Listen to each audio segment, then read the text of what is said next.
చిత్తూరు జిల్లా పులిచెర్ల మండలంలో ఒంటరి ఏనుగు దాడులు ప్రతి ఒక్క రోజు ఏదో ఒక చోట కొనసాగుతూనే ఉన్నాయి. దీంతో స్థానికంగా పంటలు పండిస్తున్న రైతులకు కష్ట నష్టాలు తప్పట్లేదు. పులిచెర్ల మండలంలో పంటలపై ఏనుగుల దాడులు ఆగడం లేదని స్థానిక రైతులు తీవ్రంగా ఆందోళన వ్యక్తం చేస్తున్నారు.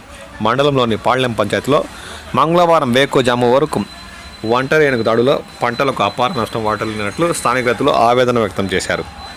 అడవి నుంచి పొలాలకు చేరుకున్న ఒంటరి ఏనుగు స్థానిక రైతులైన నరేష్, వినాయక, వెంకటరమణ, దామోదర్కు చెందిన మామిడి చెట్లను ధ్వంసం చేసింది. అనంతరం అడవిలోకి ఎగువాచలం ప్రాంతం చేరుకున్నట్లు స్థానిక రైతులు ఆందోళన వ్యక్తం చేస్తున్నారు. సంబంధిత శాఖాధికారులు ప్రత్యేక దృష్టి సారించి ఈ ఒంటరి ఏనుగు దూర ప్రాంతాలు తరిమేయాలని, లేదంటే మండలంలో పంటలు పండించాలంటేనే భయం వేసే పరిస్థితి దాపరించిందని పులిచెర్ల మండలంలోని రైతులు ఆవేదన వ్యక్తం చేస్తున్నారు.